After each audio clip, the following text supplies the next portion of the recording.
Assim, uma das coisas que eu mais curto e que inclusive eu falo bastante aqui eu gostaria que as pessoas fossem mais como você, que deixa claro que existe um mar de coisas que a gente não conhece. Porque, cara, eu acho tão broxante conversar com os caras que têm a certeza absoluta de tudo, do melhor caminho pra qualquer coisa acontecer. E, porra, ver esses caras falando realmente é sempre uma outra perspectiva da vida. É sempre, cara, olha, você já tudo bem, isso aí que você falou. Mas, pô, olha que a vida olhada por esse ângulo aqui, que talvez você não tenha pensado. E é esse valor que realmente, cara, é difícil de encontrar por aí, né? Então, assim, eu coloco o senhor junto também, assim. Ouvir você falar caralho, espetacular. Pra mim, o lance do brio lá que a gente falou da primeira vez, aquilo é espetacular, pô. Eu acho que quando você fecha o repertório e blinda, você tem um ganho de segurança, mas tem uma enorme perda, que é o status quo definitivo, né? Quer dizer, quando você blinda, não vai nem para frente nem para trás, né? Não há a possibilidade de pegar, puta, isso aqui que eu sempre achei que fosse... Né? Tá tudo errado. Tá tudo errado. Tá tudo... Repensei isso aqui. Você consegue se revisitar à luz de novos olhares, à luz de novas perspectivas. Não é só, tipo Fernando Pessoa, começar a aprender um negócio que seria mais ou menos o caso de eu entrar numa faculdade de odontologia, né? Ou de engenharia civil. Não. À luz de outros olhares, aquilo que eu acho que é o meu negócio pode ser revisitado, aperfeiçoado, se não completamente revolucionado. Completamente revolucionado. E isso é uma possibilidade que nós temos. O Rousseau diz: o que discrimina homens e mulheres não é o uso da razão, ou capacidade de discurso, ou o fato de serem políticos, porque acabaremos descobrindo que os animais têm tudo isso. Mas o que nos discrimina é o que ele chama de perfectibilidade. Quer dizer, um gato nasce gato, termina gato, e ele é igual de gato do começo ao fim. Agora, nós não... Tirando Epaminondas. Não, Epaminondas é outro... Epaminondas não existe, né? Agora, nós, do nosso lado, poderemos sempre pleitear fazer melhor aquilo que fazemos. Mas isso requer a possibilidade de vislumbrar melhoria, o que pressupõe enxergar o que foi ruim. Enxergar o que foi ruim, porque se você não enxerga o errado, não tem como trazê-lo para o certo, entende? Claro. Aceitar de peito aberto. Olha, aqui foi ruim, aqui pisei na bola, aqui não deu certo, aqui falei bobagem, aqui coisa... Então, quer dizer, a ideia de você poder fazer melhor pressupõe uma humildade rara, que é a humildade de identificar as próprias fragilidades. Isso é uma grande sabedoria. E é também muito, dependendo da maneira como você leva a vida, é muito doloroso também admitir que tá errado. Sobretudo porque algumas sociedades cobram de você certezas, mesmo que seja, né? Mesmo que sejam claudicantes, mesmo que sejam ridículas.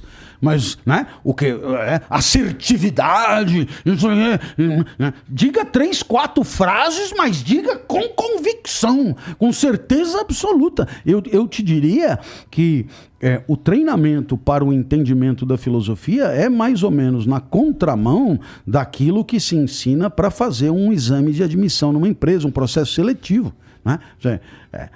Interessante. O que a gente aprende de mais fundamental na filosofia é assim, baixa a tua bola. Por quê?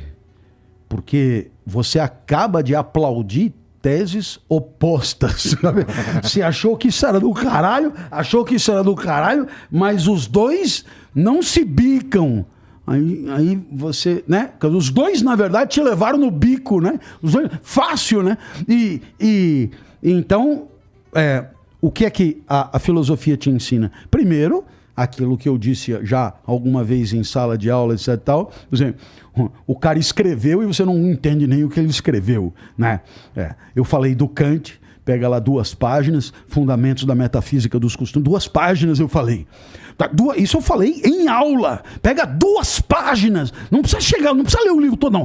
2 páginas. Tem uma semana para ler 2 páginas. Volta aqui e me conta o que ele quis dizer com aquilo. E aí, aquele olhar arregar. Pois é, cara, o cara tirou do nada. Ele sentou, né? 1793, sei lá, pegou o seu tablet, o seu coisa, né? Sentou do zero, tinha assim, sabe? 0 na página. E ele começou pá, olhou, tal. Claro que tirou do zero em cima do seu repertório, das suas leituras, tirou do zero. Aí ele te entrega e diz, isso aqui é o que eu penso. E você vai ler e não atribui sentido nenhum. Pois é, mas e se eu te disser que o sentido é poderoso, que a filosofia é poderosa? Assim, o cara escreveu e você não sequer entende, né? Então, o convite é o convite que só a humildade pode patrocinar. Ele fala, cara, isso aqui é o Everest do alpinista e eu não consigo subir, sabe, uma moita, né? Então, baixa a bola, vamos estudar e vamos ver até onde cada um de nós consegue chegar. Porque se eu for indo, você vai ver que tem uma hora que você foi longe naquilo que é a tua limitação. E isso te traz um prazer imenso de ter progredido, de ter feito melhor, de conseguir pensar melhor, de conseguir pensar melhor a própria vida, de conseguir pensar melhor a nossa posição no mundo, né? Com mais recursos. Não significa definindo verdades novas. Pelo contrário, quanto melhor você pensar, mais hesitante você será em propor aquelas bobagens que você dizia antes. Quanto mais você pensar, menos você será conclusivo. Mais você será cauteloso. Mais você porá o pé no chão e dirá, olha, entendeu? Tá óbvio demais, cuidado com isso, presta atenção, etc. E aí, você pode ter uma sociedade que aplaude essa lúcida cautela, mas você pode ter uma sociedade que não suporta esse tipo de procedimento, esse tipo de postura. E o que quer é gente arrogantemente ignorante, né? No final das contas, a ignorância e a arrogância vão de mãos dadas para o inferno. Essas 2 páginas de Kant que você propôs para os alunos lerem, elas estavam escritas de forma palavras claras e simples, ou estava meio os circuitos de consagração social? Não, Kant é Kant, não é? Então, o que eu te diria? Posso lhe dizer que eu sou absolutamente ignorante. Então, o que eu te diria? Todas as palavras que estão ali, você sabe o que elas querem dizer. Tá. Já as frases, mais ou menos. E se juntar as frases, ainda menos. E se juntar os parágrafos, é possível que chegue no 0. Mas, se você tem meio culhão, você diz, bom, não entendi porra nenhuma, eu vou ler de novo. E aí vai lendo, palavra por palavra. Pega e vai, não, já me perdi, volta. Já me perdi, volta. E aí, pega e fala, bom, deixa eu ver uma coisa. Comentários de Kant, comentários de Kant. Aí o cara, bom, o que ele chama de vontade, não é assim, tô com vontade de beber água. Vontade é inteligência prática. Desejo é uma coisa, seria uma espécie de pulsão da natureza. Então, de fato, o desejo não é a vontade. A vontade é a inteligência que pode, inclusive, avaliar a pertinência do desejo. Entendeu? Então, quando Kant diz você só é livre quando faz o que não quer, mais ou menos o contrário do que qualquer um diria liberdade é fazer o que se quer. Ele diz liberdade é fazer o que não se quer. Então, o que ele está dizendo? Ele está dizendo que se você faz o que quer, é escravo do desejo, não pode ser livre. Portanto, a liberdade só pode ser trazida pela autonomia, pela inteligência, pela razão prática. E se ela se sobrepuser às pulsões, não para matá-las todas, mas para avaliá-las, identificar o quanto dessas pulsões são filosoficamente aceitáveis, você assumiu o controle. Eu não estou dizendo para que as pessoas concordem, não. Eu estou dizendo que existe aqui um pensamento a considerar, que no final das contas é muito próximo do nosso senso comum. Porque, né? O nosso senso comum é esse. Porra! Eu sei que você estava com vontade de dar uma bimbada, mas caralho, você não pensou? Será que você é governado pela cabeça de baixo? Quantas vezes você não ouviu isso? Será que você não pensou nas consequências, seu animal? E não sei o que. Perceba, é Kant, né? É vontade e desejo. Né? A base teórica de um esfrega desse educativo está numa reflexão que presume o desejo, e esse se impõe, esse existe mesmo, mas à vontade. Quantas e quantas inclinações apetitivas você não satisfez? Quantas, cara? E por que não satisfez? Porque submeteu a um crivo de reflexão e disse, não, é melhor não.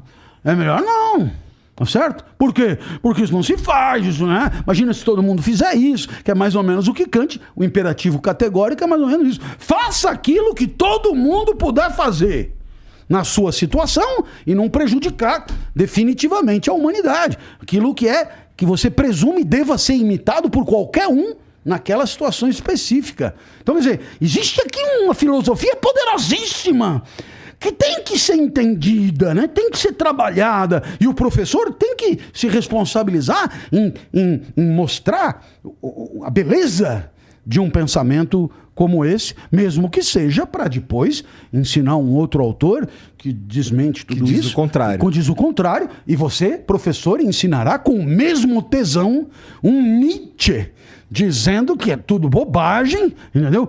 Que o que nós chamamos de vontade, pensamento, razão prática, é tudo escorado em cima de um oceano de afetos em maremoto, entendeu? Como se a nossa consciência estivesse dentro de uma garrafa. E dentro da garrafa, sabe essas garrafas de artesanato que tá tudo na areinha, tudo colocado no lugar? Então, dentro da garrafa tá tudo no lugar, entendeu? Lógica, você pensa logicamente, tem os princípios, tem as regras, tem as coisas, tal coisa. Só que a garrafa tá num oceano em maremoto. Então a garrafa vira, desvia, mas você, como tá dentro da garrafa, o que acontece fora você não enxerga. O que é o oceano? As forças vitais, as pulsões, etc. E dentro da garrafa é a ilusão de uma consciência que é estável, que é controlável, que está em ordem, etc. Então Nietzsche dirá, diferente de Kant. E você ensina um e depois ensina o outro. E o aluno concorda com as duas. Não, mas caberá ao aluno, a partir de tudo isso, tirar as suas conclusões, pensar soberanamente, refletir o que ele acha que tem mais pertinência ou não. E o professor terá feito aí um trabalho que não tem preço, um trabalho inestimável.